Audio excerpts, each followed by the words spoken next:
नमस्कार. श्री शिव महापुराण विद्येश्वर संहिता अध्याय क्रमांक 17. प्रणवाचे महात्म्य, जपयोग, कर्ममाया आणि ज्ञानमाया, शिवलोकाविषयी निरूपण, शिवभक्तांच्या सत्काराचा महिमा. हा अध्याय पण मोठा असल्यामुळे पूर्वार्ध आणि उत्तरार्ध अशा दोन भागात मी वाचणार आहे. श्री गणेशाय नमः. ऋषीजन सुतांना म्हणाले, हे महामुने, तुम्ही आम्हाला षडलिंग रूप प्रणवाचे काय महात्म्य आहे ते सांगा. तसंच शिवभक्तांचा सत्कार केल्याने काय लाभ होतो याविषयी निरूपण करा. सूत म्हणाले, महर्षींनो, तुम्ही लोककल्याणार्थ फार चांगला प्रश्न विचारला आहे. याविषयी स्वतः महादेवच अधिकाराने सविस्तर बोलू शकतात. तथापि त्यांच्याच कृपा आशीर्वादाने मी याविषयी जे काही सांगणार आहे ते तुम्ही लक्षपूर्वक ऐका. ओम कारालाच प्रणव अशी संज्ञा आहे. विद्वज्जनांनी प्रणवाविषयी वेगवेगळे विचार प्रकट केले आहेत. ते असे: 1. प्रकृतीपासून उत्पन्न झालेला संसाररूपी महासागर. नौका अर्थात जीवाला भवसागरातून तारून नेणारी नौका म्हणजे प्रणव. 2. म्हणजे प्रपंच, न म्हणजे नाही, वहा म्हणजे तुमच्यासाठी, अर्थात तुम्ही आत्मस्वरूप आहात, हा प्रपंच तुमच्यासाठी नाही, असे जो सांगतो तो प्रणव. 3. म्हणजे प्रकर्षेण, न म्हणजे नयेत, वहा म्हणजे युष्मान, मोक्षम इति वहा प्रणवहा, अर्थात जो तुम्हा उपासकांना बलपूर्वक मोक्षापर्यंत नेतो तो प्रणव. 4. म्हणजे कर्मक्षयपूर्वक, नव म्हणजे नूतन ज्ञान देणारा, अर्थात जो उपासकाच्या समस्त कर्मांचा नाश करून त्याला दिव्य नूतन ज्ञान देतो तो प्रणव. 5. म्हणजे प्रकृष्ट, नव म्हणजे शुद्ध स्वरूप, अर्थात प्रकृष्ट शुद्ध स्वरूपातील मायारहित महेश्वर हेच प्रणव होत. 6. म्हणजे प्रकर्षेण, नव म्हणजे नवीन किंवा शिवस्वरूप, अर्थात जो साधकाला प्रकर्षाने नवीन शिवस्वरूप करतो तो म्हणजे प्रणव. 7. म्हणजे प्रकृष्ट, नव म्हणजे दिव्य परमात्म्या ज्ञान, अर्थात जो प्रकृष्ट दिव्य परमात्म ज्ञान प्रकट करतो तो प्रणव. प्रणवाचे 2 प्रकार आहेत, स्थूल आणि सूक्ष्म. एकाक्षर स्वरूप ओम हा सूक्ष्म प्रणव असून नमः शिवाय या पंचाक्षरी मंत्राला स्थूल प्रणव म्हणतात. ओम हा अव्यक्त असल्याने सूक्ष्म तर पंचाक्षरी मंत्र 5 अक्षरांनी प्रकट होत असल्याने स्थूल आहे. ओम हे सर्व साधनांचे सार आहे. म्हणून जीवनमुक्त पुरुष देहपतनापर्यंत सूक्ष्म प्रणवाचीच सहज साधना करत असतात आणि त्याच्या अर्थाला अनुसरून परमात्म तत्वाच्या अनुसंधानात राहतात. त्यामुळे शरीर नष्ट झाल्यावर ते पूर्ण ब्रह्मस्वरूप शिवातच विलीन होतात. टीप: जीवनमुक्त पुरुष सिद्धरूप झालेले असतात. त्यांना कोणत्याही साधनाची आवश्यकता नसते. तथापि जोपर्यंत त्यांचे शरीर आहे तोपर्यंत त्यांच्याकडून प्रणव जपाची साधना आपल्या आपण होत राहते. असो, जो मनुष्य अर्थाचे अनुसंधान न करता केवळ मंत्र जप करतो त्याला योग प्राप्ती होते आणि जो या मंत्रांचा 36 कोटी जप करतो तो योगारूढ होतो. सूक्ष्म प्रणवाचेही 2 प्रकार आहेत, ह्रस्व आणि दीर्घ. अकार, उकार, मकार, बिंदू, नाद यांच्या सहित तसेच शब्द, काल आणि कला यांनी युक्त असलेल्या प्रणवास दीर्घ प्रणव म्हणतात. या योगीजनांच्या हृदयात निवास करतो अ, उ आणि म या 3 अक्षर मात्रांनी युक्त असलेल्या प्रणवास ह्रस्व प्रणव म्हणतात.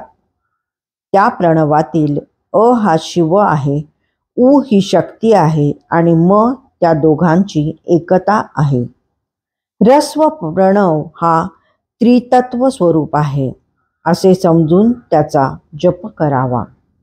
ज्यांना आपल्या समस्त पापांचा नाश व्हावा असे वाटते त्यांनी ह्रस्व प्रणवाचा सातत्याने जप करणे आवश्यक आहे.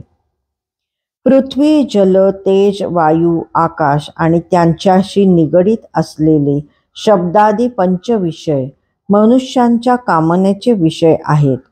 त्यांची आशा मनात धरून जे कर्मानुष्ठाने करतात त्या 10 प्रकारच्या पुरुषांना प्रकृती मार्गी म्हणतात. जी माणसे निष्काम भावाने शास्त्रविहित कर्मानुष्ठाने करतात त्यांना निवृत्ती मार्गी म्हणतात. प्रवृत्ती मार्गी पुरुषांनी ह्रस्व प्रणवाचा जप करावा तर निवृत्ती मार्गी पुरुषांनी दीर्घ प्रणवाचा जप करावा. वेदांच्या आरंभी आणि दोन्ही संध्यासमयी ओंकाराचा उच्चार करावा. प्रणवाचा 9 कोटी जप केल्याने मनुष्य शुद्ध होतो. तत्पश्चात पुन्हा तेवढ्याच संख्येने क्रमक्रमाने जपानुष्ठान केले असता तो साधक अनुक्रमे पृथ्वी, जल, अग्नी, वायू आणि आकाश या पंचतत्वांवर विजय मिळवतो. अशा प्रकारे क्रमशः 9 कोटी जप केल्याने तो अनुक्रमे गंध, रस, रूप, स्पर्श आणि शब्द या पंचमात्रांवर अधिकार प्राप्त करतो.